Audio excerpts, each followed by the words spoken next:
Good evening, everyone. We welcome you to the Multiplier event of the INPAD project. We are here in Athens. Thank you all for being here, and we're going directly to have the event and to introduce you firstly to the project and then to all the speakers. So very quickly, my name is Velegrakis, and I am the project manager of this project on behalf of Commonspace. And at this point, I would just like to say a couple of things on the project and introduce you right away the panel. So the INPAD project is an initiative that started with previous cooperations between different organizations in Greece and abroad. And the main idea was to create more specific steps of participatory design in schools and find possible collaborations between different partners all over Europe. We have with us at least one representative of each organization that takes part in this project.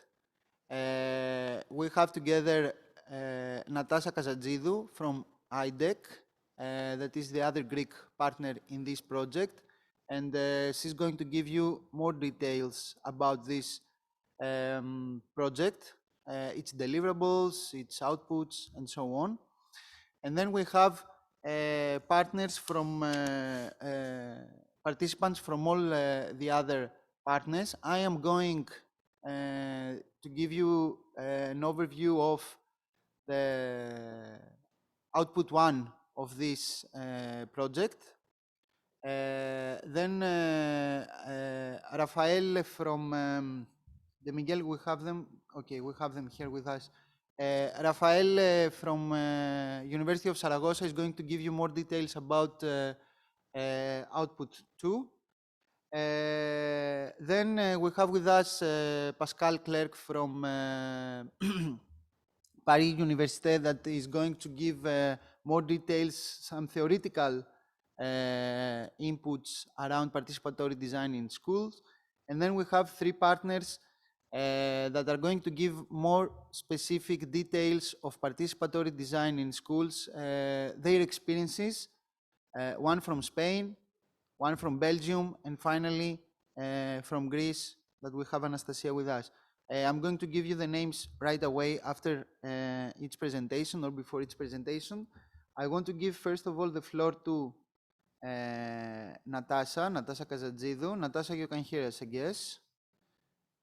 You can turn on your camera and your microphone, and I can go off. We have time, so don't worry about time, although we are a bit late, but please try to keep it in maximum 15 minutes. Thank you very much. Hello. Hello, everybody. My name is Natasha Kazatsidou. I am from IDEC, as George explained. I'm not sure if we are going to have translation and interpretation in this session. So that is important to manage the time. If we have interpretation. No, you speak only in English, and there is no continuous interpretation. So okay. So I will join you in English. I will share my screen. I will share the presentation.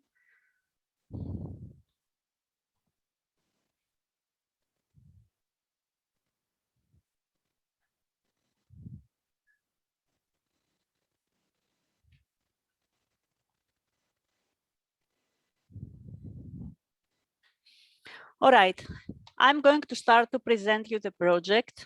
The project INPAD. George made an introduction. And also the previous speaker in the previous session, Nelson Diaz, in the previous session, they were talking about participatory budget. And he mentioned that in Portugal, it's compulsory for all schools to implement participatory budgeting, which is it was very interesting to hear that. Here in INPAD, we started with the premise that participatory design is not a common thing, and it isn't, at least in our countries. So the project title is Participatory Design in Schools, Development of an Innovative Methodology for Public Space Design in and Around Schools. So we're dealing with the school environment, but also the immediate environment around schools. The project started in November 2020, last year. Actually, we started when the quarantine started. So up to September this year, we only met it virtually. And it has 1 year more to go until October 2022. It is funded by Erasmus+ program, Cooperation for Innovation and Exchange of Good Practices, and it is a strategic partnership in school education. The project partnership consists of 3 different types of organization. We have 2 universities. It's the University Cergy Paris in France, which is the leader, and we have Pascal representing. And we have the University of Zaragoza from Spain. You will hear Rafael later. We have in the consortium 2 schools, one from Belgium, from Bruges, the Flemish part of Belgium, which is Sint-Lodewijkscollege, if I pronounce it well. And from Avila, Spain, we have Colegio, Diocesano, Pablo. And we have organizations from the private sector, both profit and non-profit. And this includes CREA-D, which is Creative District in Belgium, and NGO dealing with creative design of public spaces.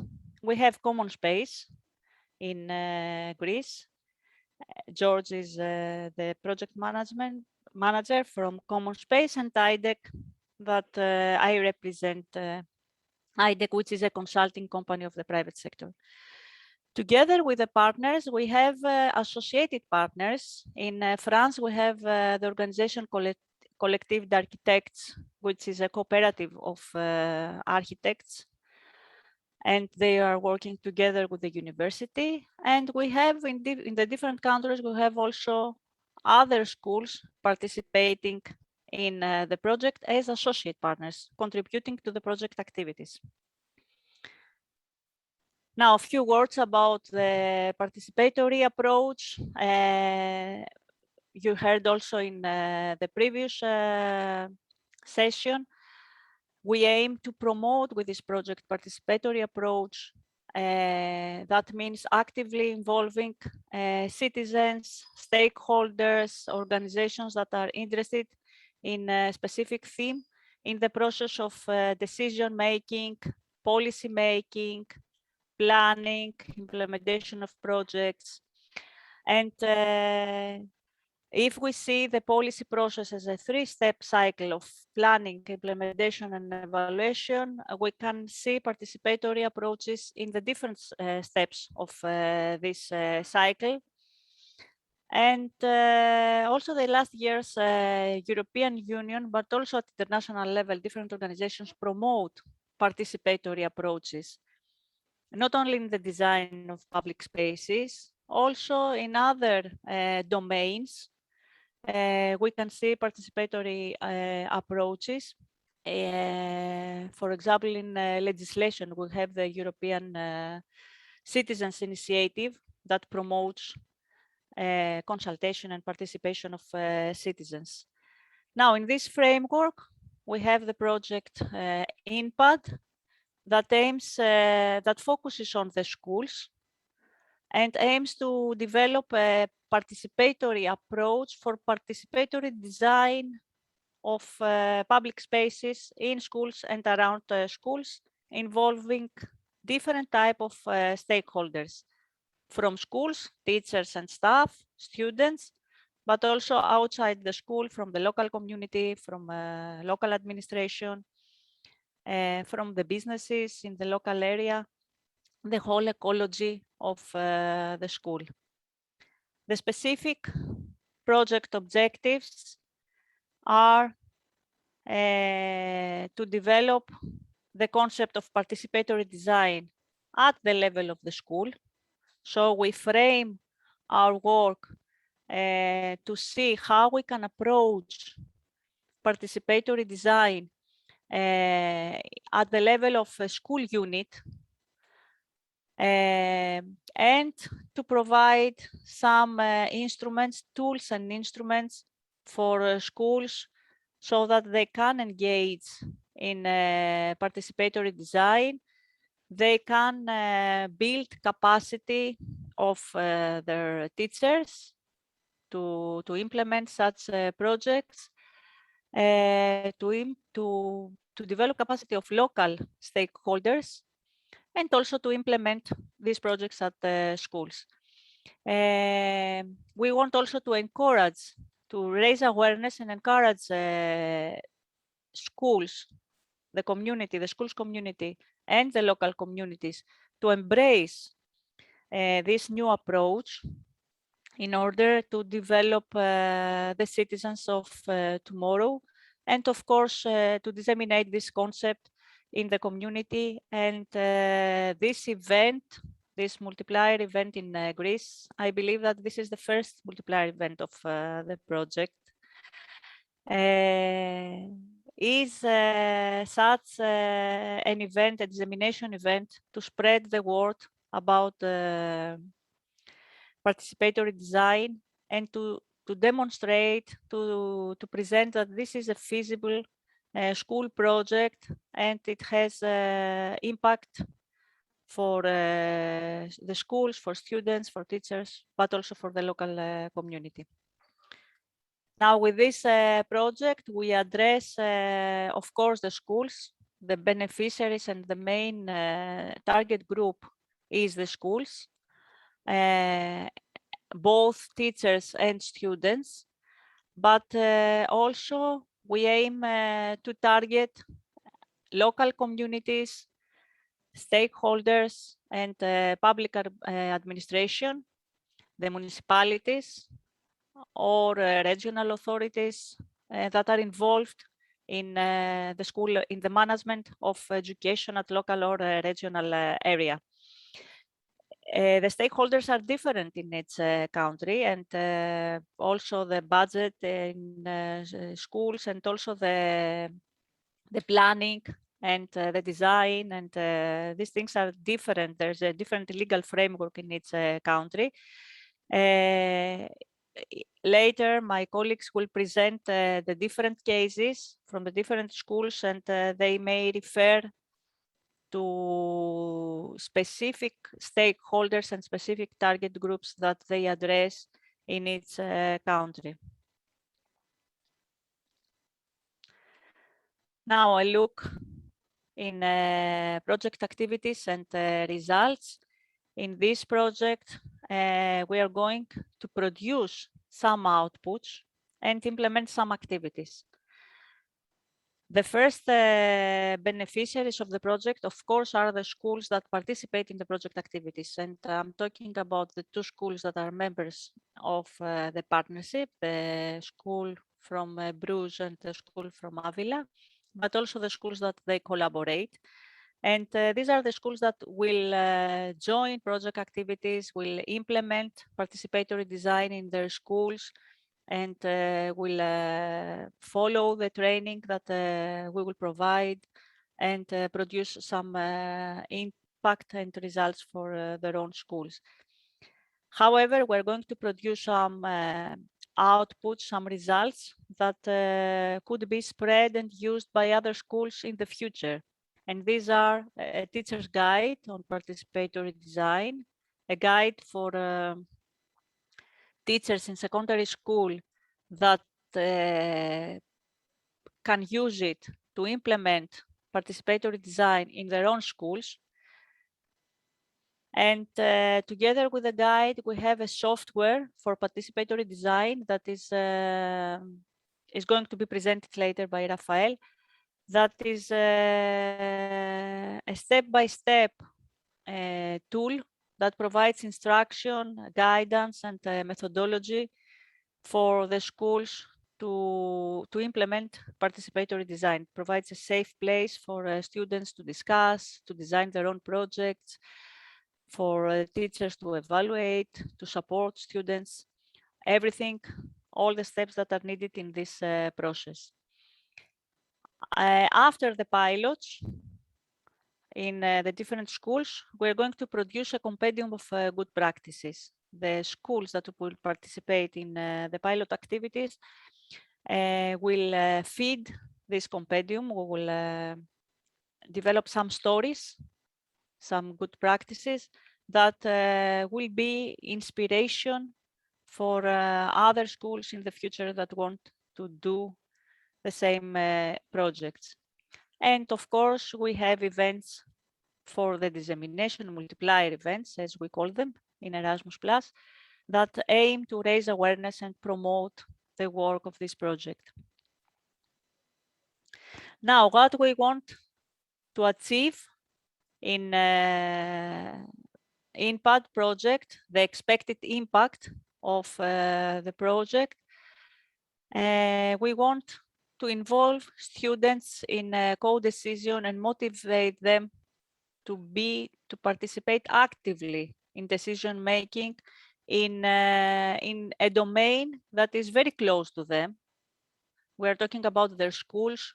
We are talking about the space that they spend the majority of their time during their school years.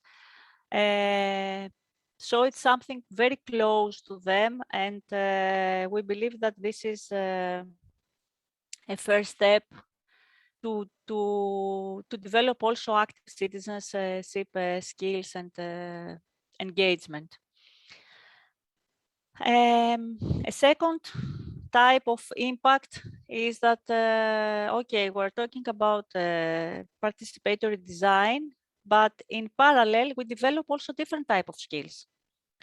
Digital skills, organization skills, team working skills, because these are all skills that they will use, they will develop, they will work on these skills during participatory design, and both teachers and students will have a better skill set after this project. Of course, we have our results, we have the tangible results, the products of the project that will benefit more schools in the future. And another impact is that we're going to address the challenges of involving different type of stakeholders that they're not very used to work together. We may have in schools, we may have, for example, teachers collaborating with parents, or teachers collaborating with students, or with local administration. But here in this project, we aim to put them all together to work for a common purpose. And this creates a challenge because we are talking about different cultures, different perspectives, different agendas. But this is how participatory approach is built from a small scale, from a classroom or from a school, and then we can talk about culture change. So this is an approach that we aim to strengthen a socio-technical holistic approach to develop participatory design further. Now you can follow INPAD.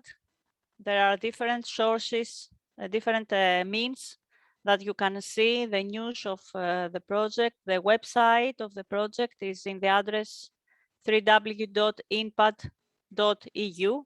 And here you can find all the information about the project, the intellectual outputs, the link to the platform that hosts the software for participatory design.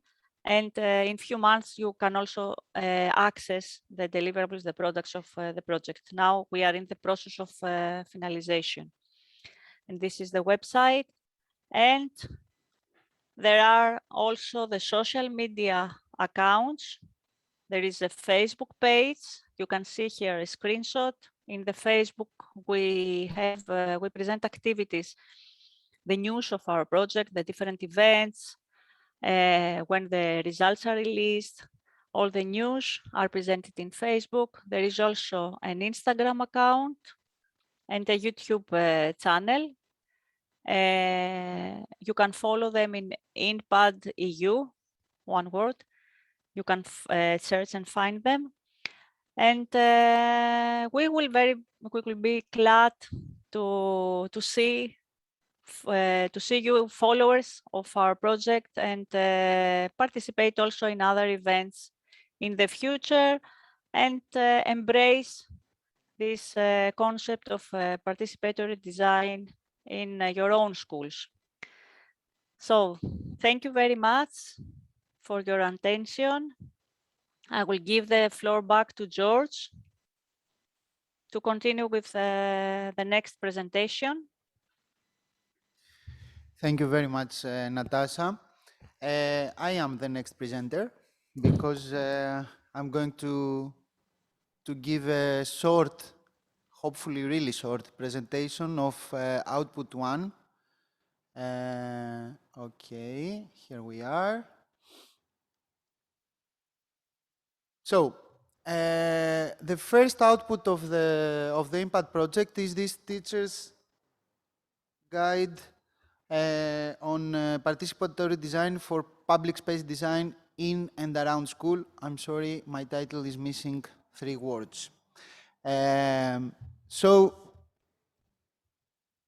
first of all, for those on the Zoom platform, you can click, as Natasha said, inpad.eu, it's the project website, and there, following outputs and then output one, you can have a link to the guide, and you can check it while I'm talking, and you can see if you agree or disagree with what I'm saying about. So, first of all, I'm going to say it really quickly. How did we start it, actually? That's the question. Why to do this guide? Because we found out from our previous experience and from our what we usually call needs analysis that you do before you submit a project, that although there is a lot of thinking and a lot of doing also around participatory design, and especially in schools, but not only in schools, also for public space, there are not something like typical steps, typical methodologies, typical tools that you can follow in order to do participatory design projects. So that was the main idea, that we will offer to the people a practical guide on how to implement a project, something like step by step, tool by tool, and so on. And in order to understand more, in a more wider way, what participatory design is all about, and therefore to translate it into participatory design in schools, we put something like this 5 questions. The first one is, are we listening to the people affected by our work? And our work means as designers, urban experts, and so on. Are the right people involved in this work? Can these people influence each project, and in what way? How? And finally, how all these above questions are translated to the school environment. That was our first questions in order to go on with this project and with this guide. These are the questions that this guide is trying somehow to answer. So one way or another, we had to start with theory, with a concept, a working concept of participatory design. What is participatory design? And this is the definition we give. It's a process of investigating, understanding, reflecting above, upon, establishing, developing, and supporting mutual learning between multiple participants in collective reflection in action. And then we translate this into the school environment, and we understand how the learner and the teacher are having some roles in parallel. I'm not going to trouble you too much with theory, but it's also important, just to give you a bit of theory, that we followed this. Now, probably it's outdated, but this is Einstein's, the famous spectrum about participation, which is divided into three main categories: the degrees of citizen power, the degrees of tokenism, and the non-participation. So what are the things you need to do and how you do it with the things on the left side of the table.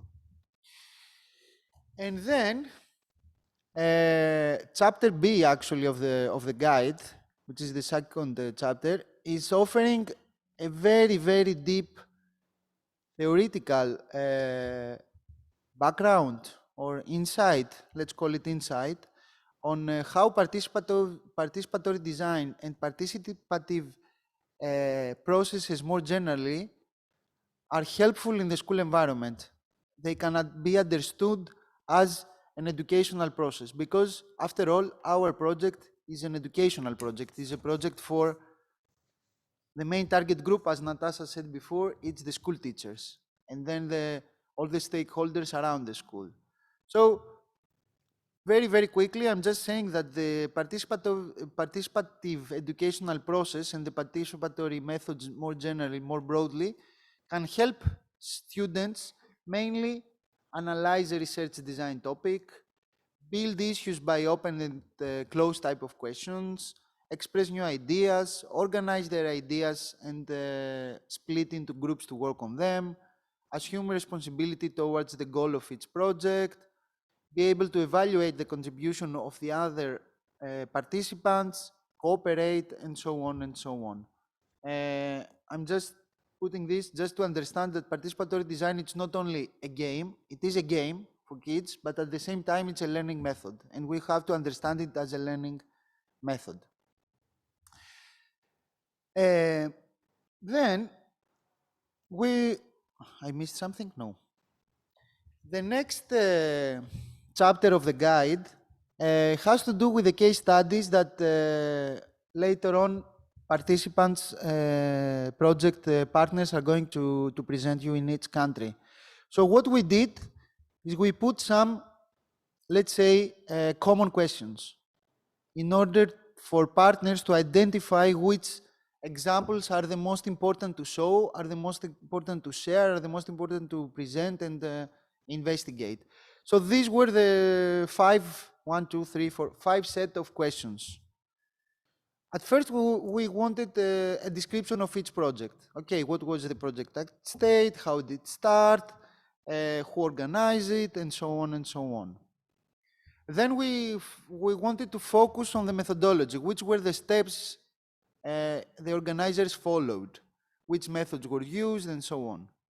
The third set of questions had to do with the problems and the risks that were faced during each project. Then we went on to the results, understand what are the specific results of each project, and finally, what are the lessons learned. But these are the questions that the presenters are going to answer in a bit. And finally, the guide leads you to somehow two sets of tools and methods. The first set is what are the steps for participatory design in schools? And we have identified more or less 4 phases. The first one has to do what we call the design phase, where we collectively, and we insist on the word collectively, decide the goals of mapping, design. The word can change, but it's like setting the goals, okay? The second part, the second phase, has to do with the active involvement of all the stakeholders, which means identify which are the important stakeholders and take them on board, take them on your project. The third phase has to do with what we call information collection, data, material, evidence, maps, pictures, diagrams, videos, whatever you want to put on board in order to help design better. And finally, it's as I said before, the word can change. I put here the map creation. It is not obligatory to be a map, but you understand what I mean. It's your final output. And if you have these 4 phases in mind, then you can easily understand the tools that are needed. And the tools are again, for us, divided into four categories. There are the tools for the introduction to the project. They are for the design tools. The tools of analysis, which is the more, how can I say, deep process. The tools for generating and sharing spatial or ideas around space and geography and so on. The designing, the co-designing actually tools. And finally, the tools for project closure that have to do with voting, which is the best solution, having a dialogue around the different projects, and so on and so on. But this I'm not putting into detail, although the guide is in detail about this, provides specific tools in each of these steps and in each of these phase. I'm not getting into detail because I'm going to overlap IO2 that Rafael is going to present right after, and I don't want to do that. That's why I'm not getting into much detail. So I leave it here.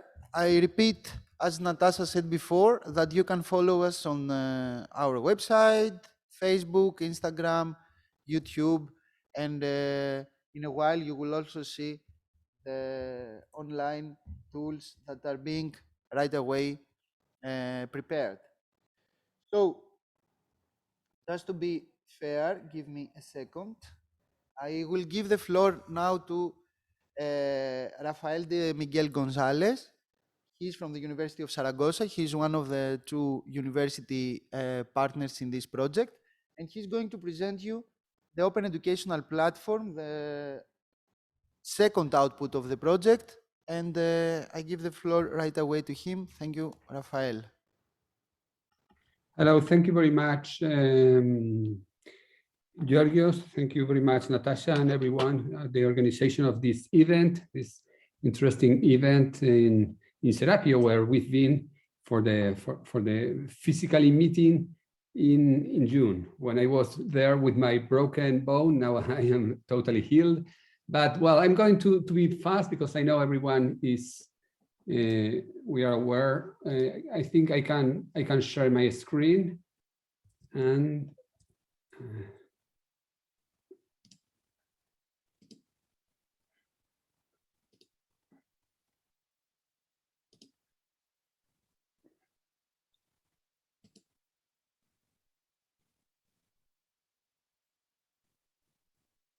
No.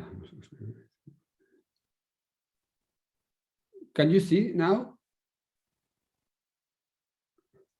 Georgios, can you? Yes, we can see you. We can see your screen.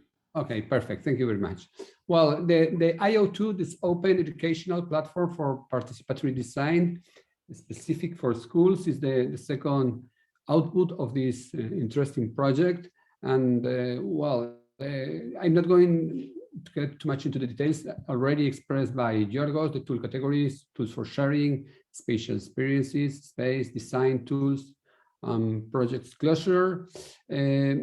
because when we started to think about the platform specifications, we thought that the final people who are going to use this platform, the destination, so the users, which is going to be the access, the content, the tools, the collaborative drawing, the decision-making tool, and the planning and management tool. So for this, we prepared a questionnaire and we did a survey. I'm going to show you the results to decide which is the best, the more convenient platform. So we did an assessment of the survey, and also which is the best tool for mapping, which is the best software, RGS or similar, which we are going to use in this platform.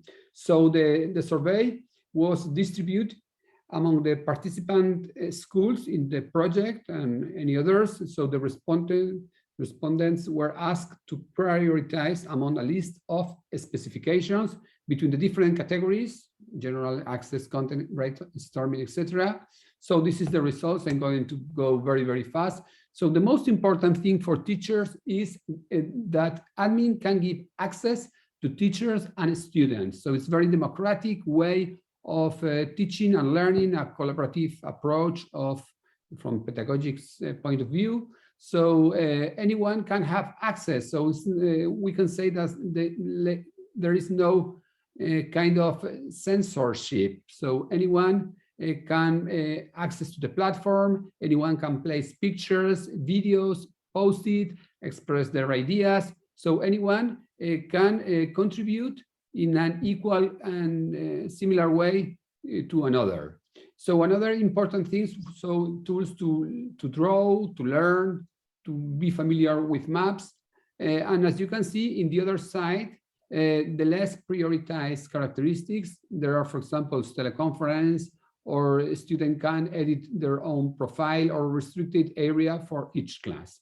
So like the name of the IO and even of the project, this is a very, very open platform, open to all community in the schools, because the most important category for the respondents, it is the collaboration, a collaborative, decision-making, participative, etc. So after that, we have mostly clear what teachers and what students think about this kind of platform. We did like a benchmark analysis of the selected platforms: WordPress, Joomla, Moodle, Google Classroom, with the pros and the cons for each one of anything according to the evaluation aspects. But also because we wanted to implement in this important project and the piloting of the platform, once the platform is going to be finalized and taken to the schools, and any school can do this project on their own, more autonomously. But it's very important to be a clear framework of instructional design. In this case, we selected the TEPAC model, technological, pedagogical, and content knowledge in order to integrate the different aspects of learning. So the second decision we have to make is to choose which kind of software it's better, ArcGIS Online or Google Earth, but because any of them, they have different options and possibilities, like measuring areas or length or location, or create dots in the map, or even you can work with previous uploaded layers of geospatial information, like, for example, this is the noise in the city of Madrid, one of the schools, or, for example, here with Google Earth, where we can see 3D images, Street View, etc. So in that case, we didn't have a final choice, because it's clear that we are going to use Moodle as a general tool, as we can say like an umbrella platform to host the different thematic platforms, tools, and items in order to make the instructional activities.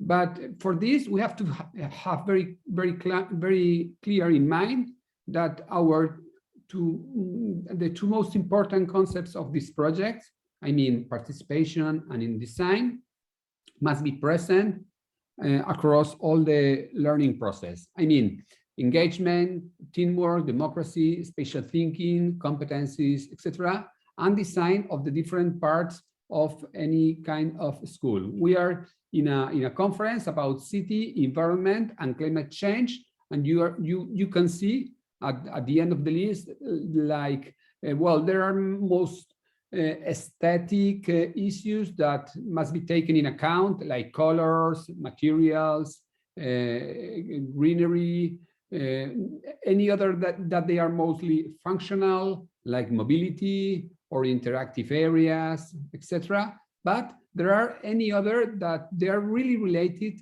to the sustainable development goals, like energy efficiency, bioclimatic design, waste disposal, or recycling. This is a project not only to learn in a collaborative way, to make a most beautiful design of your school, to feel more comfortable, but in particular, this is a project through which students can have a real process of education for sustainable development. And for this, we chose the tools, Google Forms, Moodle, Padlet, RGS Survey, and also particularly QFIL and QGIS, with others drawing tools like Miro, Sketchboard, Padlet, RGS, etc. So the main idea is use imagination at schools for a better designs, because we think, and our schools partners, later my colleagues, Javier or Tom, they will explain more in detail that participatory design is fun. It's fun, but it's important to learn. It's an educational path to follow.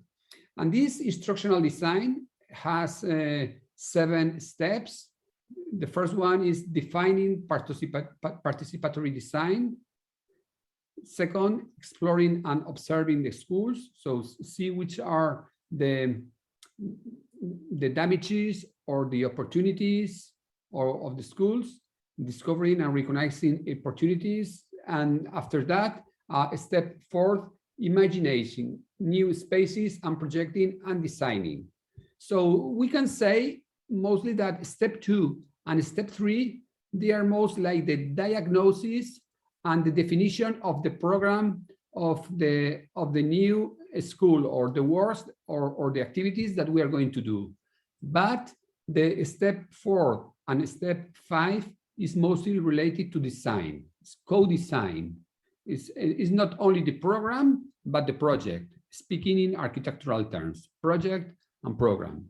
So, and for that, we use the plans, the architectural map plans, but also pictures of the schools, and with tools like Miro, Padlet, Linoid, or Tinkercad.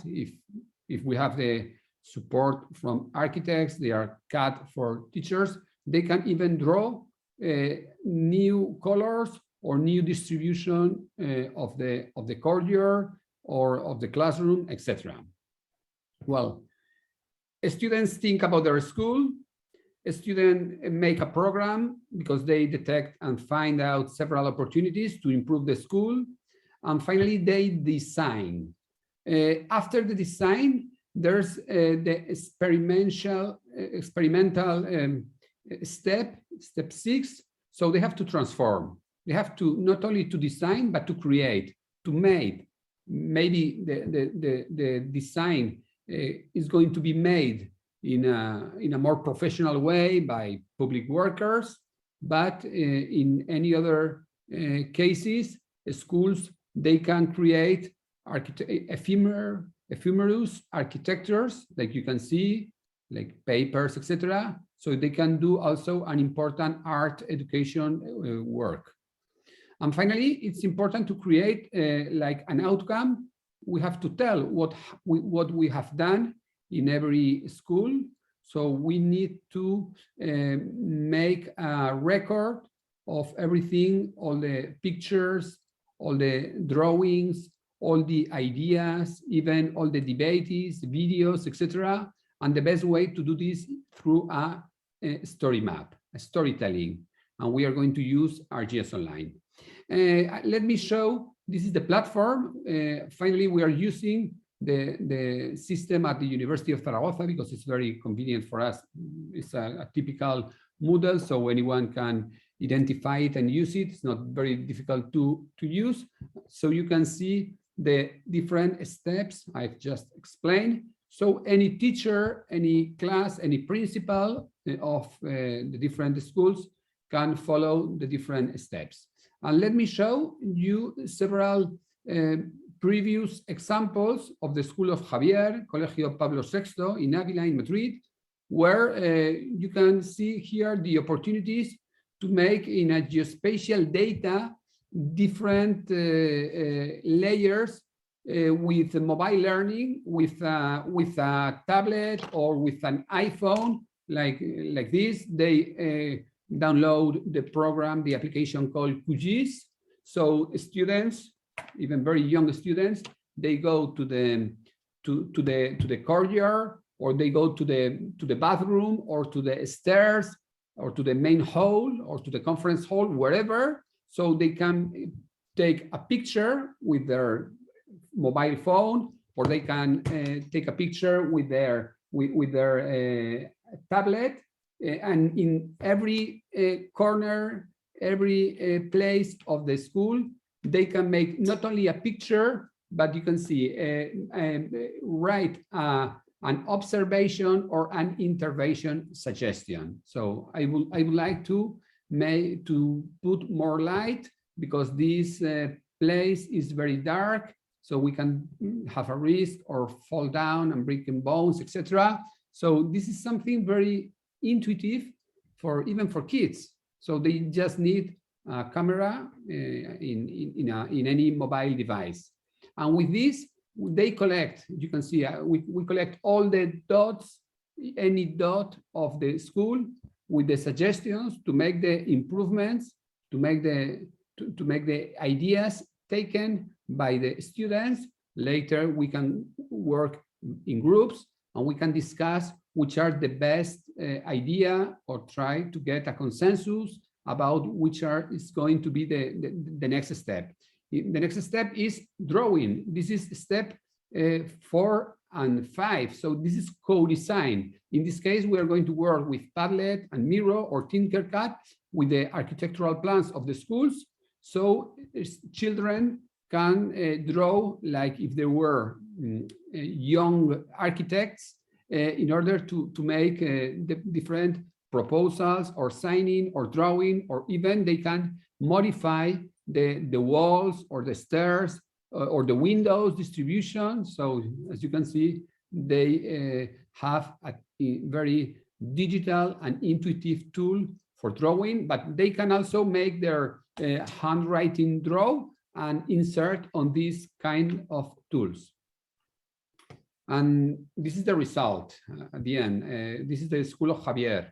This is the School of Avila, where several improvements have been done in a good practice that we are going to work with very soon in Avila in a real learning and teaching training activity. And this is how kids and teachers contribute for a better environment of the school. Thank you very much.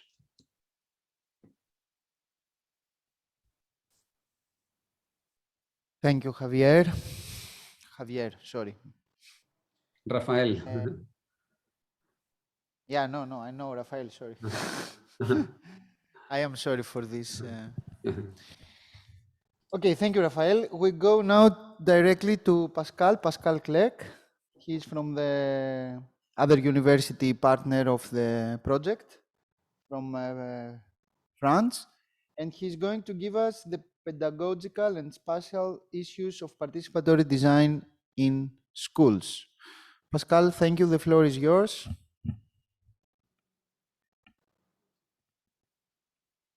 Please turn on your microphone. I think it's not on. Okay, it's okay. Now it's fine. Thanks. Okay, I would like to share my screen.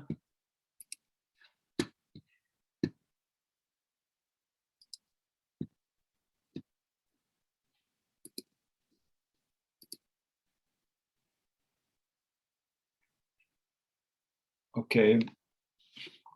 Okay, thank you. And thank you for the invitation. And good afternoon, everybody.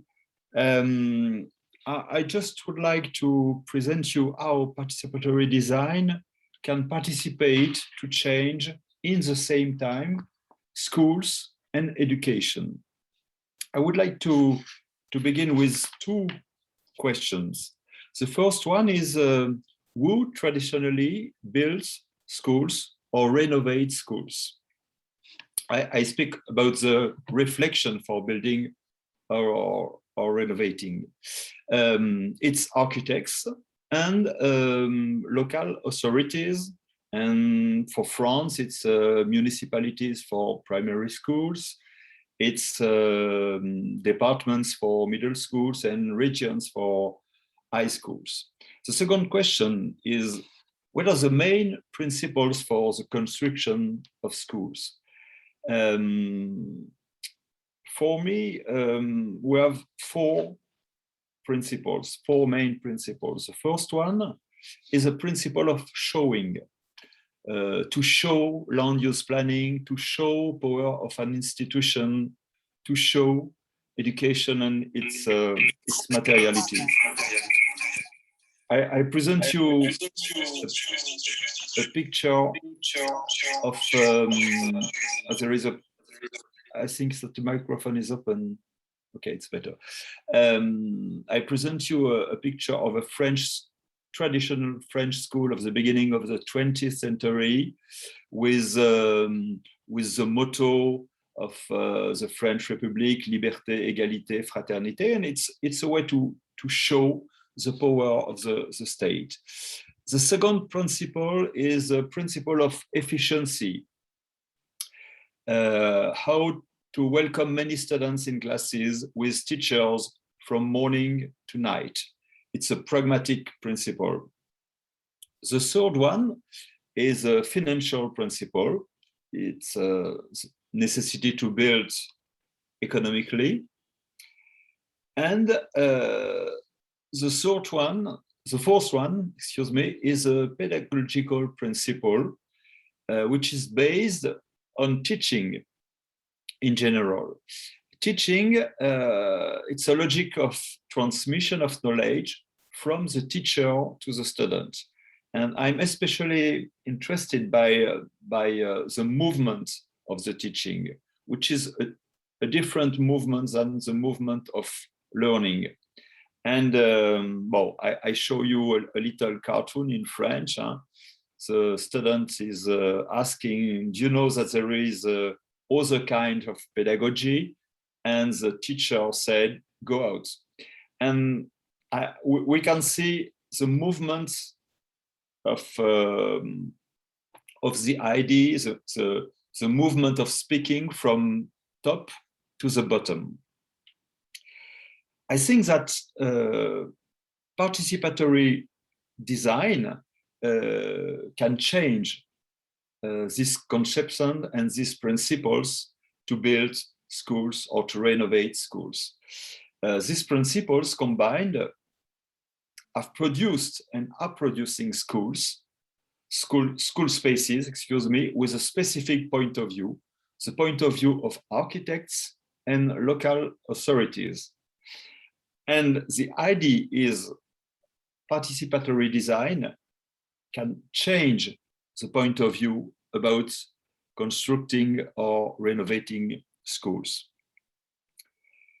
What can be changed by a participatory design approach? I would like to present 4 ideas about this change, this possible change.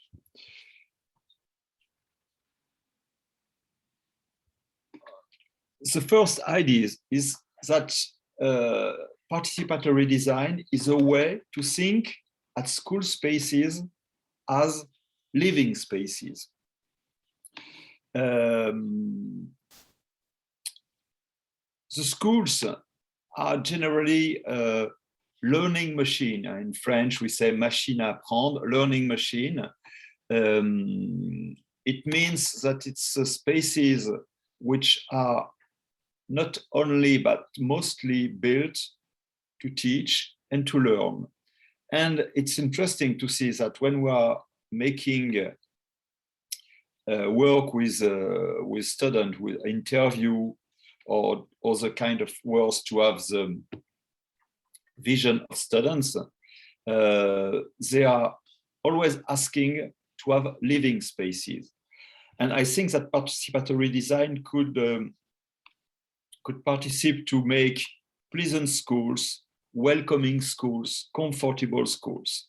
The second point, which is really important, is school for all. A place with a place for everybody, a place for students and for teachers, place for boys and girls. In France, we have actually discussions about playground in schools, which are generally a playground for boys, and the girls are in the corners of the playgrounds of schools. Boys and girls, children and teenagers, disabled people, and persons without disabilities. And a possibility of privacy, which is really important for many students.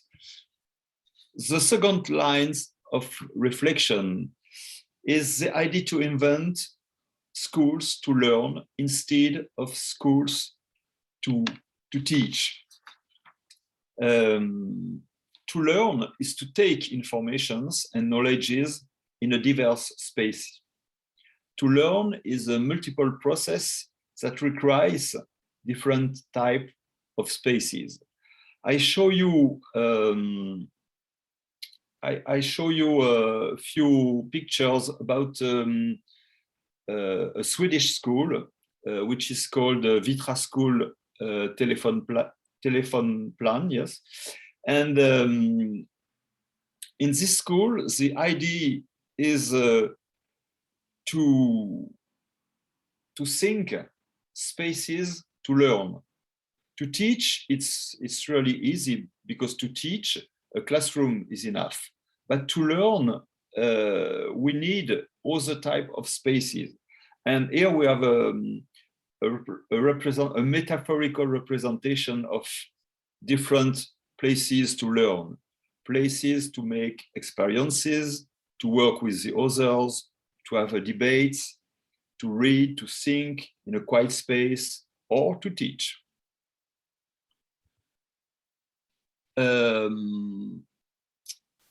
This is a representation of a work. It's a concourse of cartography, and it's a work. It's a map of a student. The question was, could you imagine a school for the future?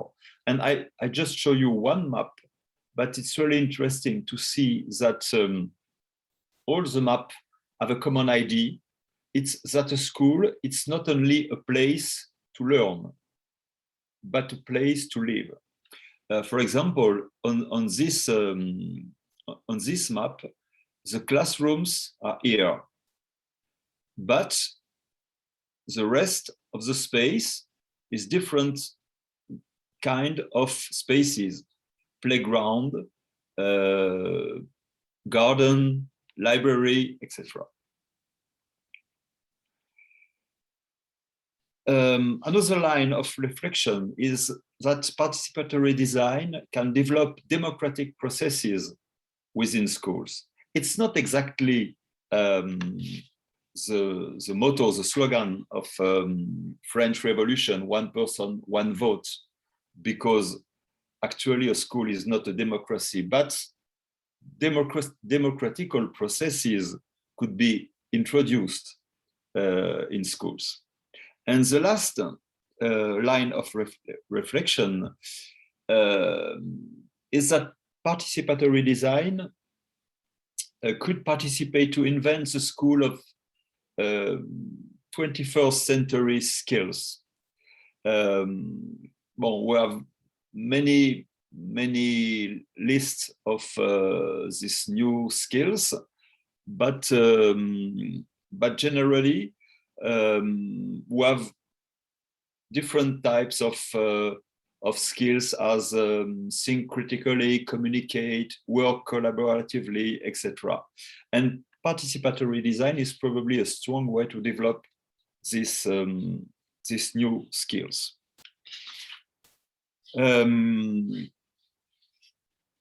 I just to conclude, just one phrase. I think that participatory design is therefore both a method, a learning medium, and ethics. Thank you.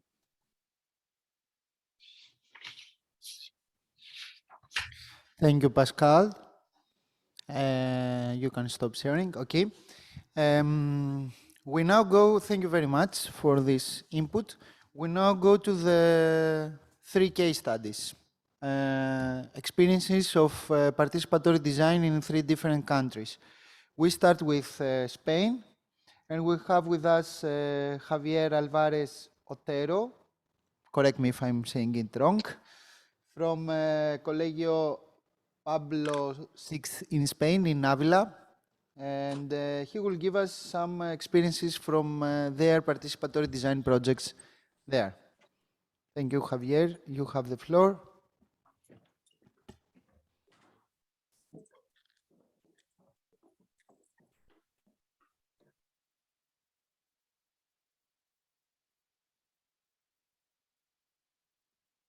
I'm not sure if you started, but your microphone is not on. Please turn on your microphone.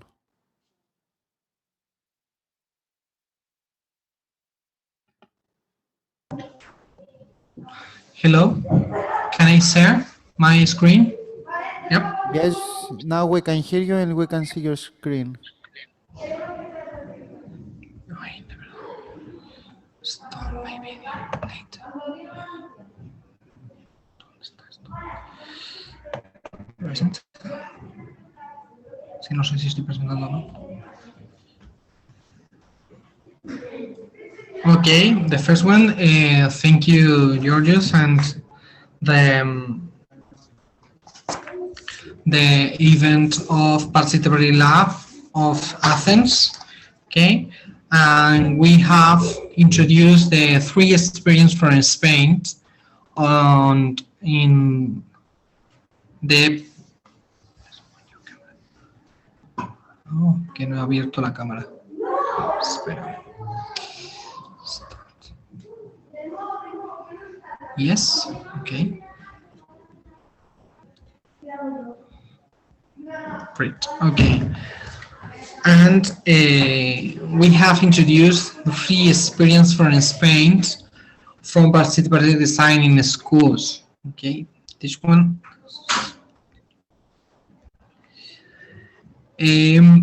From the point of view of participatory design as educational methods and a didactic strategy in our schools, the space in the school and the running school could be better.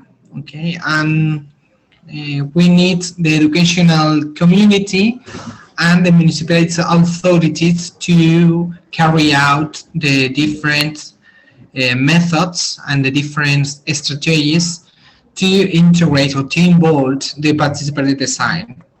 In our case, we have 3 examples in Spain: Escuela de Primaria La Farigola del Clot de Barcelona, Colegio Virgen de Miraseria in Madrid, and my school is Colegio Diocesano Pablo VI in Avila. The first project of participatory design in the Escuela de Primaria La Farigola del Clot in Barcelona is the renovation of the primary school, and led by all the agents of the school and external supported team of architects. These projects received the award for the best projects at the competition organized by the Jean Folly Foundation, and the design and plan of these projects complies with the following principle: dynamic and adaptive, multi-level. And what is the project outcome? But a project outcome in nowadays is an open space for the playground. Pascal said the case of our friends. The invertical space, this is the vertical garden, okay. The relaxed space is different in the photography, in the planning. The darkness space to relax and to need to the most little garden, okay, and the interactive space. The impact on a school dynamic are the learning through design, the cooperations, the teacher engagement, the families in the school, and to carry out the process of participatory design as Rafael introduced in the first part of this event. The second case is the Colegio Virgen de Mirasierra. The project's name is Arquitectura y Juego, an architecture and game, and is the convert the part of the roof of the buildings, implementing in a zone, in a space of playground for the students. Okay, the students design a combination of spheres of all sizes and a solution for what they thought and multi-purpose open space, using the multiple ways, no? From the playing to studying, from having fun to developing themselves and citizens. From the very beginning, the project wasn't to be constructed because of budget problems, but nevertheless, the students were happy about having the chance to face a practical problem that could be resolved using architectural methods, through which they got closer to architectural thinking, thought a playground as a common space, got familiar with architecture pieces, and improved the debate in this school. The last example of Spain is my school. This is a different sub-projects under the participatory design method or the didactic strategy. Okay, in the first one is the schoolyard, the design of the schoolyard to in order to avoiding the occupation of schoolyards by sports only by sports, only by boys, or only by girls. Oh, okay, is to disappear the problem with the space in this case. The other one is the coexistent room. Is the first coexistent room in our regions. It's a space for integrating a new way of managing relationships and conflicts. And when you look in the pictures, is another room to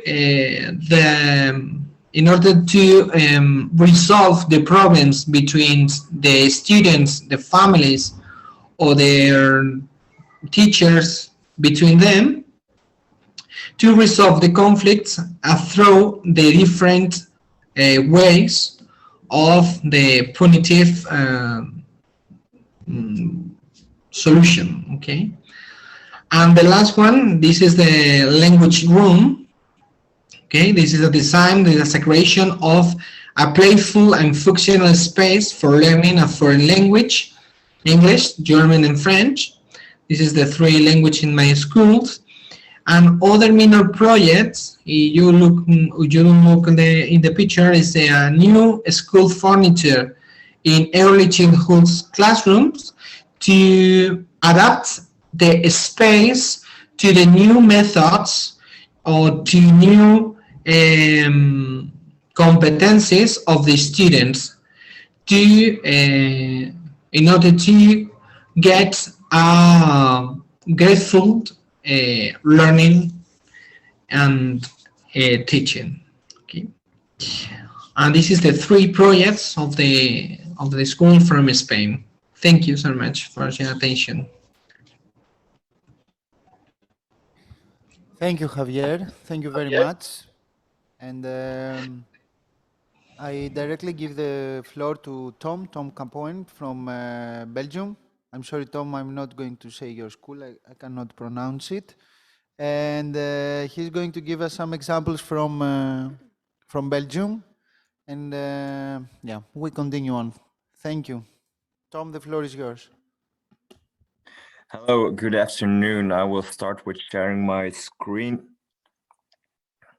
So I hope you all can hear me quite well. I will discuss the participatory design in schools experiences from Belgium. I will discuss 3 projects. So not really 3 schools, but 3 projects. And then I will shortly discuss or give you an overview of how the situation is in Belgium. The first one is the fietsbarometer. It's a Dutch word, of course. And it's about how bike safe are schools or school environments. It's something that is going out from the University of Ghent and the Flemish government. And it focuses mainly on bike safety. So that's a vital aspect of participatory design in Belgium. They mainly focus on safety. They use, for example, an interactive website. And what they try to do is they try to create a map. And I will show you an example of that map later on. That is the result of that project. It is something that's going on in the entirety of Flanders, and in Bruges, we are working with it as well. So the idea is to build a sound cycling policy. The reason why they do it, I will go over this quite shortly, because a lot of teenagers, but also children who go to elementary school, they feel unsafe when they use their bikes. Flanders is quite flat, so we use a lot of bikes, but not all the roads are that safe to use your bicycle. So that's the main reason why they implemented this project and why the Flemish government supports it. And the idea is to, and that's the participatory aspect, of course, to try to involve everyone who uses the roads and who comes with their bikes to school. And it's up to them, to the participants, to carefully observe their routes and to take pictures or to take notes on how safe or unsafe their route is. And they use 2 measurements, safe places and unsafe places. Safe places, for example, have quiet traffic, low-speed vehicles, a lot of signals to ensure that cyclists are allowed to cross the intersection first, for example, that they are given way instead of cars. And unsafe places, they have, for example, a very narrow cycling path. Excuse me for the misunderstanding. For example, a few pictures.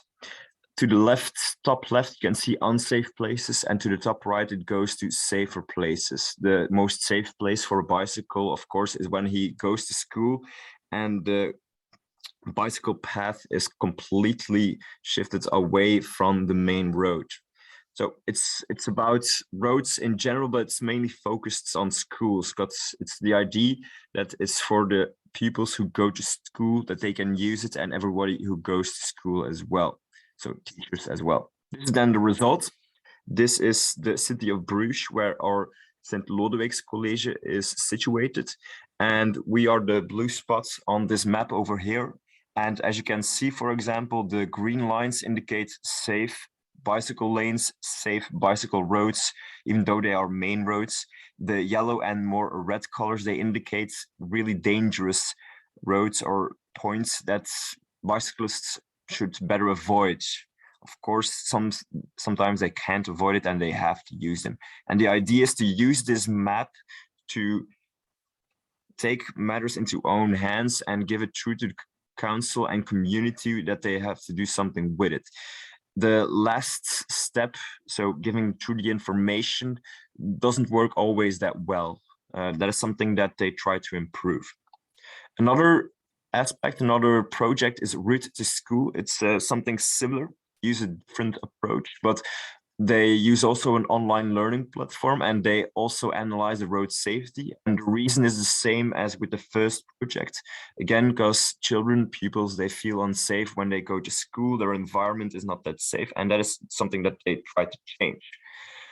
And what they do, they assess the problems. That is the first thing that they try to do, that the problems are identified, and they try to make an analysis of the road safety, and they try to help the schools and municipalities. So it's again a cooperation between schools and the municipalities where the schools are situated. And they also try to make a comprehension of the behavior of pupils on the roads so that their behavior can be changed as well, because roads can be unsafe, but bicycles also have to adhere to the laws, and they have to be strict in order with the road code. So that's something that could improve as well. So they try to improve the skills of the pupils as well. How do they do it? They try to assess the bottlenecks. Again, dangerous spots on roads or parts of school environments that can be helped. And they collect data about travel behavior, and they will really examine the travel logs of pupils and teachers, for example. And again, they put it in a digital route map, something that I will show you in the next slide. And what they really do is they make an action plan with the municipality, the police, and the school. So in this case, the police is involved as well. So another actor, another participant in this process. So they try to make it a complete holistic approach. And for example, underneath you can see examples. In this case, photographs can be taken and can be uploaded to the program. And that is the way how they try to detect the bottlenecks, unsafe spaces in school areas. So it mostly focuses on the school environments. A road, for example, 10 kilometers away from school is not part of this project. So if you live 10 kilometers away, that's maybe a downside of such a project. And again, it's a result is a map. It's kind of the same as the previous one, but there are few other aspects. It's not a project. And for example, in this case, the police was involved. So again, they will try to focus on school environments and try to make those more safe. A last example is Kind and Samenleving, Child and Society. And again, it's sponsored by the Flemish government. And this is not necessarily about roads towards the school or the school environment, but has to do with schools itself. Child and Society is more expertise center than really a project. So it's more holistic. It's a larger organization. And what they really try to do is see the children, the pupils, as the main actors, the main participants in this project. They see them as active players of our society, even though they are children and they still have to go to school. And of course, they can't make large decisions. The adults do those, of course, but they try to involve children as much as possible. It's more than just one project that they do, it's an entire organization. I will show you one detail, and that is, for example, how they take a look at different playgrounds. And they have already a few tools. The tools mainly focus on safety, and they are mainly developed for elementary schools, so not really for secondary schools. There are other things that can be used for that. And they have, for example, the Pick to School tool. And it's not really a digital tool. They don't really have digital tools. They use icons, for example, that children can lay on a map, on a chart, and like that, they can develop concrete ideas and proposals for the design of a nice and safe playground. So again, the main focus is here on safety. They don't really draw other aspects into the participatory design. So at this moment, it's mainly safety. And they also provide material if you want to use it. And they have other tools as well. They even have a game because they think, for example, that the learning activity could be more playful, and that's in that case, they can involve children more actively. That children are really interested to play this game and they participate in this progress. to learn is something that we are anxious to learn about, is something in development. I have no finalization date or something like that. That will mainly focus on classrooms, for example. So school buildings, mainly the interior. And again, is trying to involve how would school children try to participate in the design process of classrooms. So that is a last aspect, for example, of that Child and Society project. And to just summarize the experiences in Belgium, so I didn't focus really on schools because it's not really a project for a school in Belgium. That's not really the approach. But there are a few projects with participatory design in Belgium. They all have different approaches, but what the main focus, the main idea of participatory design in Belgium revolves around safety and how together a school environment can be made into a more child-friendly and traffic-safe environment. That's the main focus at this time in Belgium, in the northern part in Flanders. And of course, it's a participatory design. All parties are involved from the schools, so they mainly focus on teachers and students, of course. Some projects focus on neighborhood residents with bottlenecks and such. Police was involved in the route to school. And of course, municipalities and communities are also involved. And for example, the Flemish community sponsors most of these projects because it has to do with safety. Thank you for listening. So that's the end of my short summary of the participatory design in Belgium. Georgios, will probably not be able to join the discussion, the round table. Is that a problem? Bien. George? That's okay. Sorry, turn off your microphones, the other panelists. Okay, Tom, thank you. That's okay. I know you're busy and you have classes you told us about. Yeah. Thank you very much for your presentation and for giving your experiences from Belgium. We can go on to Anastasia, who is next to me, and she's going to give some of her thoughts of the experiences that she has experienced as a participatory design expert, and especially in schools here in Greece. And yeah, the floor is yours, Anastasia. Okay, can you hear me? Yep.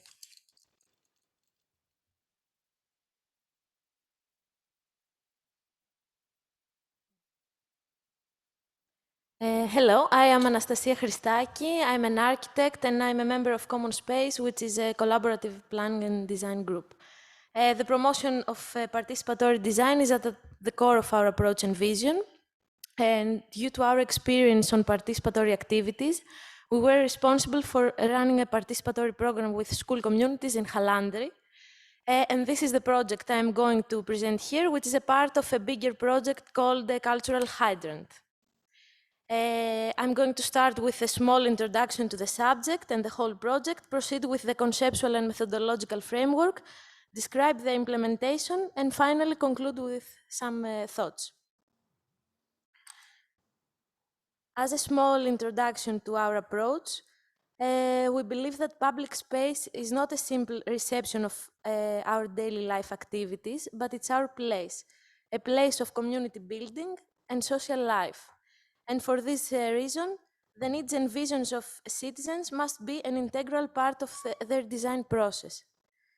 By starting running this project in the COVID era, where everything became digital, we firstly asked ourselves, can we create an inclusive virtual space where opinions can be freely expressed? Can we transfer the creativity and quality of physical presence to a virtual workshop? And how can we design public space without going out and exploring it? In a short description of the project's framework, the participatory workshops with school communities were held in the context of the Cultural Hydrant project, which was funded by the European UIA Action Programme. The leader is the municipality of Halandri, and many different collaborators take part into this whole project.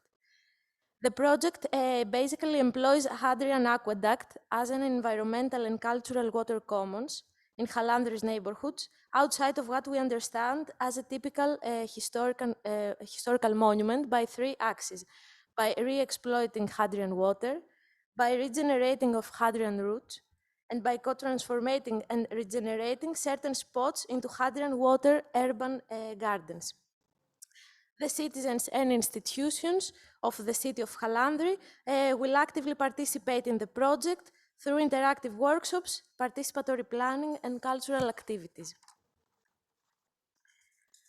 I will continue now with the main methodological framework.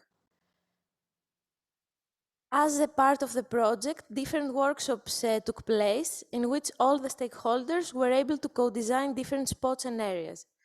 These workshops involved school communities of Halandri's municipality and provided specific ideas for the urban regeneration projects. And they finally resulted in designs for the predefined spots in each neighborhood. Here we have all the schools that participated in the project. The workshops were realized between November 2021 and March 2022. And following all protection measures against COVID, most of the meetings took place online. Here we have the workshops in numbers. We can see that around 60 students finally participated in the participatory processes. The team of Commonspace has developed a structured set of methodological steps of participation adapted in remote workshops. Firstly, we have the preparatory step, and here we have the definition of the area of interest and the stakeholder analysis. Then we have 4 discrete steps: communication and capacity building, learning about Hadrian Aqueduct and public space recognition, the central core of participatory planning, and finally, the formulation of the final proposals. Some of the online tools that we used during different phases were Miro and Jamboard during the step of the design, Padlet as a library of all the data collected, and spatial questionnaires during the public space recognition. Now we'll have a short look at each methodological step that we have followed during the implementation. As I said, we have the preparatory stage. Here we defined the subject and found all the stakeholders. We can see that the 6th secondary school designed the schoolyard and the spot next to the water stream of Halandri. The 7th secondary school proposed spatial solutions for Kodrou Street and their schoolyard. And the 4th high school created a spatial questionnaire and designed Kodrou Street as well. During the first step, we organized several capacity building virtual workshops with all the principals, the teachers and parents. And the main goal was to co-plan the participatory program with them. Then we have the space recognition. In order to familiarize the participants with the processes, we implemented some icebreaker games, and we also got the participants into contact with the project through our PowerPoint presentation, and as we can see in the pictures. We collectively created a spatial questionnaire, which we shared with friends and neighbors. Also, the participants created a tree of ideas where they pinned positives, negatives, and ideas about public space. Otherwise, we can understand that in this step, we would have organized a walking tour with the children in order to have a physical experience with public space. But of course, we couldn't manage it because of the quarantine.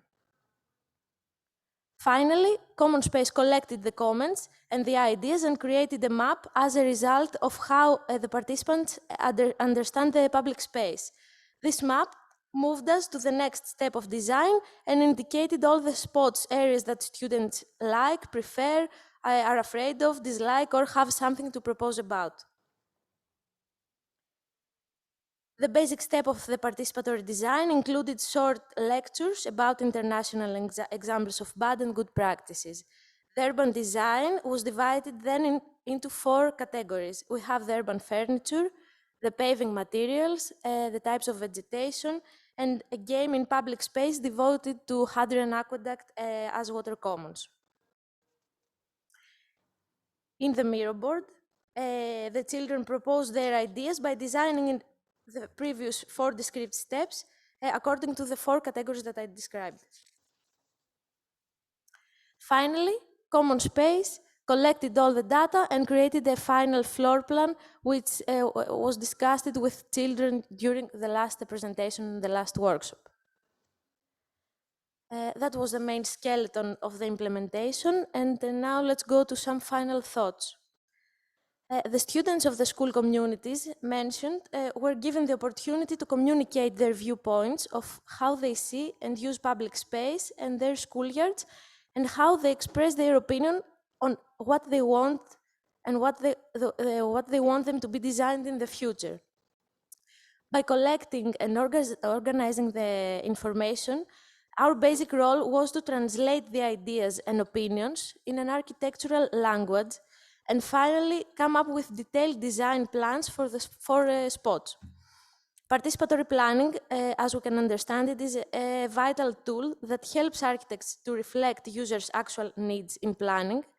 And through these participatory workshops, students had a word in decisions about their everyday life and about their neighborhood.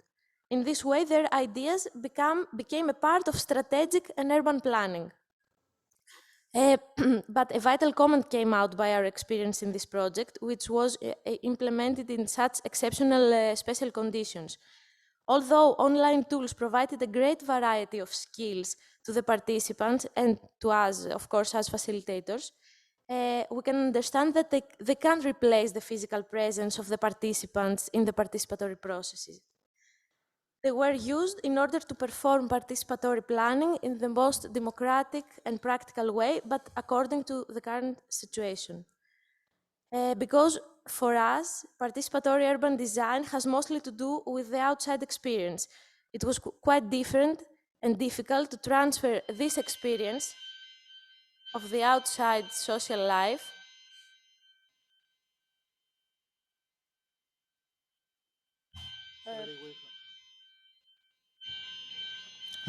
Sorry for the interruption. We do have a small technical issue here. Give us 2 minutes to... Okay.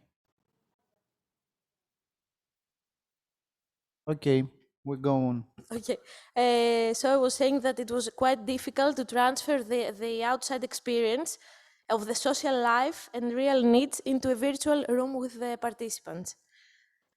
Our bigger concern has to do with this question that I have posed from the beginning, from the introduction. Can we create a truly inclusive and democratic environment for public space users in order to express their needs? For example, we see that if someone doesn't have an internet connection, they couldn't participate in the workshops. Or if someone lives in a small apartment with flatmates, they share a room with other people who are at the same time working from home. The concern about inclusion, equal access to decision-making, and meaningful involvement of users of public space is not something new, of course. It's an existing challenge that also has a spatial reflection. And as we can agree, it becomes even more intense in the pandemic. As the economical, social, and psychological pressure intensifies, You're not allowed to... Okay. Again? What I say is forbidden.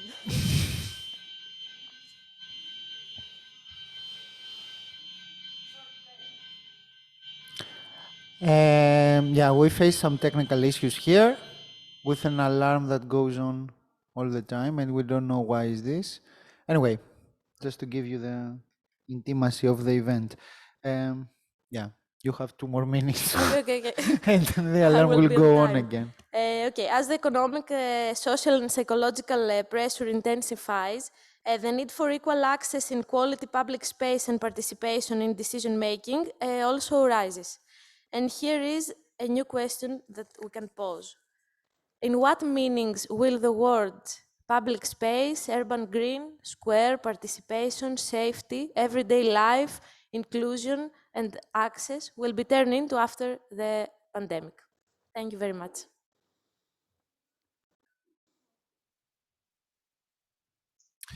Okay, thank you all. Thank you. First of all, thanks to all the panelists. It was a challenge to do this event with so many different interventions and trying to combine the different approaches around the participatory design in schools and participatory design in general and then in schools. But let me say just a couple of things regarding the project. As already was presented in the beginning, I'm just repeating some things. Firstly, you are able to follow the what is going on the project by using the website and the social media. Okay.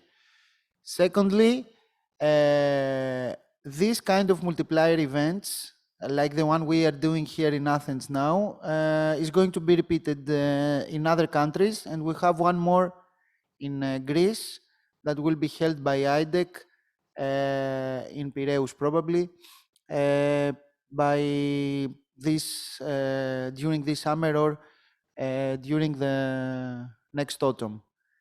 The third thing that I want to say is that we are going to have some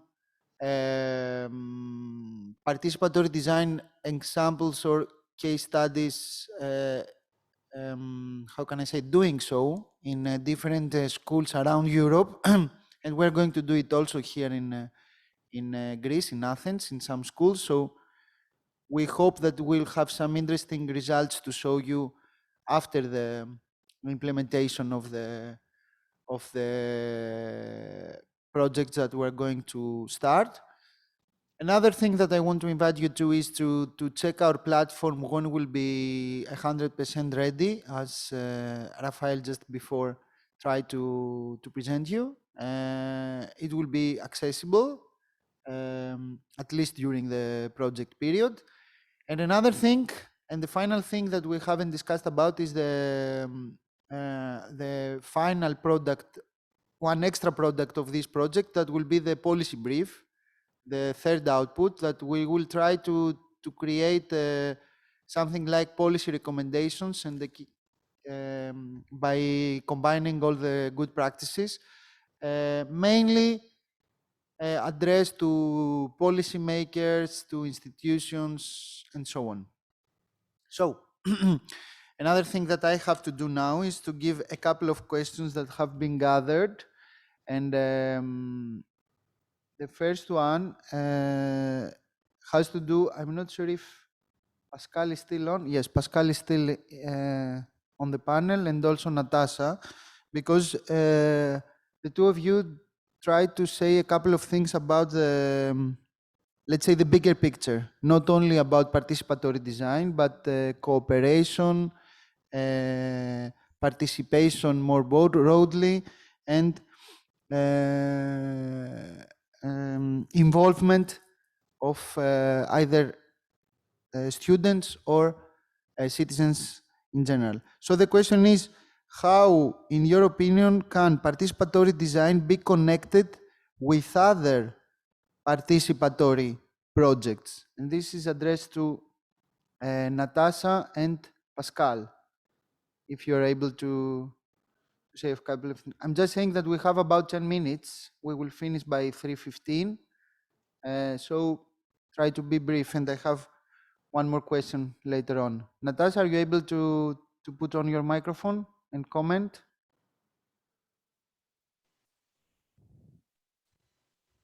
Hello? Yep.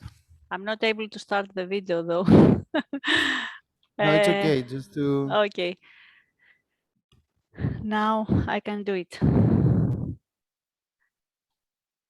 I'm not sure how participatory design is connected with other approaches, but what I do know, and I mentioned in my opening presentation, is that there are other domains that we see participatory approaches that aim to involve the community. I said, as an example, the European Citizens Initiative that is promoted by European Union. That is the option for citizens to promote legislation if with some requirements. They need to formulate a proposal for a legislation, and they need to gather signatures from citizens, and if they manage to accomplish it, then the European Parliament is obliged to examine this proposal.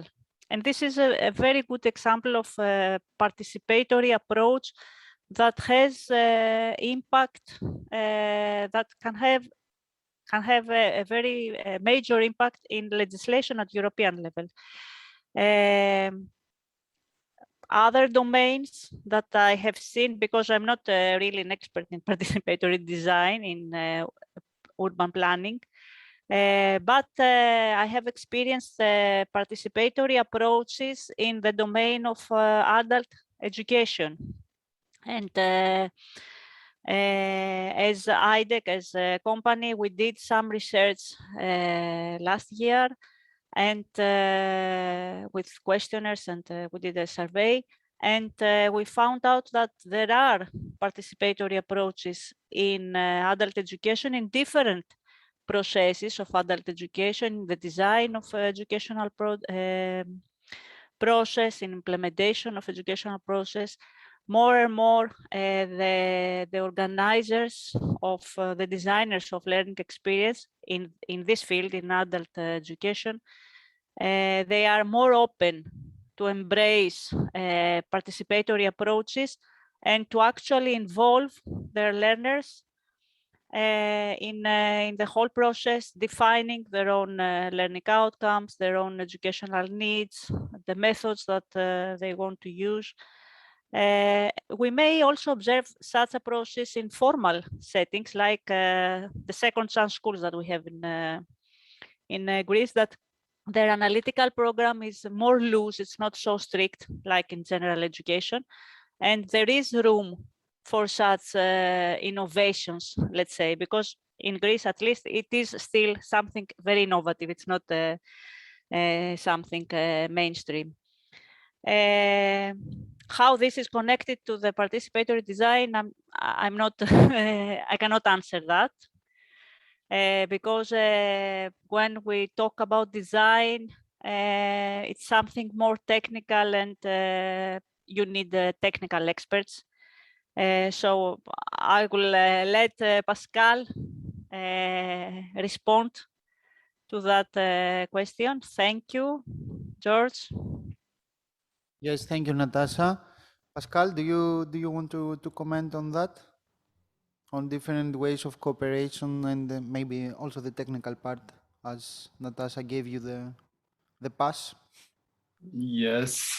Well, I'm not specialist about this question, and I'm not sure to understood clearly the question. But if it's how can participatory design be linked with other participatory projects, if it's in schools, I can just say that for me, participatory design is a method, but it's a project, but it's also a method to teach, an educational methods. And Georgios, you spoke about cooperation, participation, involvement, and all these words are very important for me, and very important to think participatory design in schools. And yes, I think that it's an issue for us today, because as I said before, I'm convinced that education have to change presently, because we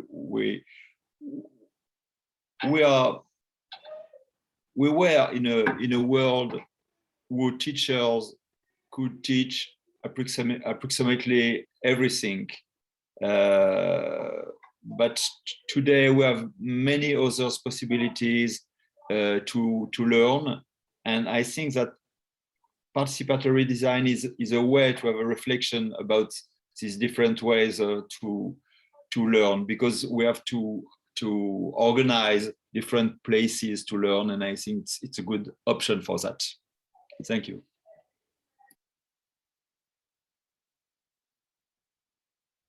Okay, Pascal, thank you very, very much. And thank you both for answering. And just very direct questions on the 5-6 minutes that we have. That is to Raphael. And I think it's a strict question. It's a direct question. According to your experience, the digital tools enable or put barriers into the participatory design projects? And I guess if I may translate it, it means that all this discussion about digital tools and participatory design or physical space and participatory design. Is there a contrast between those two? Or they can work complementary, let's. Rafael, you can open your microphone. Can you repeat the question, please? Because No, the question is if the digital tools are enabling participatory design projects, or actually they put obstacles or barriers to the participatory design projects, because if I understand the question means that participatory design projects always need the physical space, and you cannot do it online or not. The answer is very simple. It's very easy. So the tools that we are using, they all the time enabling participatory, both physical and digital, because we're working mostly with collaborative mapping or collaborative designing. And this means that people has to gather to be physically present, and they have to walk, and they have to visit, and they have to touch the spaces they want to improve. So they are doing different activities based on fieldwork. So these kind of activities, they are all the time in groups with students, with teachers. So they work on groups, they collaborate, they create collaborative mapping, and after that they discuss, and they are still working inside the school with the results. They discuss which are the best option which is the best option among the selected. They do a total collaborative work, because they are tools based on the work on the same place, on the school, indoor and outdoor, and this makes an extraordinary tool way for working collaborative and learning, because they are learning together. It's like when we are some of the partners of this project, we are architects, or we are geographers, or environmental teachers. So we used to take our students to field work to show the city, the urban landscape, or the mountains, or protected areas, etc. So we know how to teach in this very direct experience with real environment, either natural or, in our case, built environment. So I think there's no doubt on this point. So our tool, our platform, clearly contributes to a collaborative learning, either physical and either digital.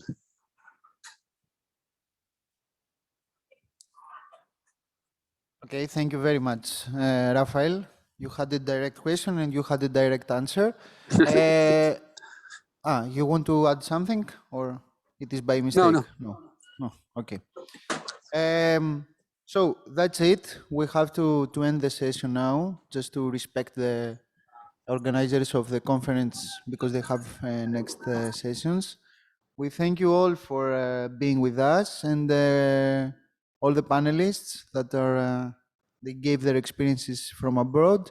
I repeat one more time, please visit the website and follow the social media of the project in order to be more informed of its activities and so on.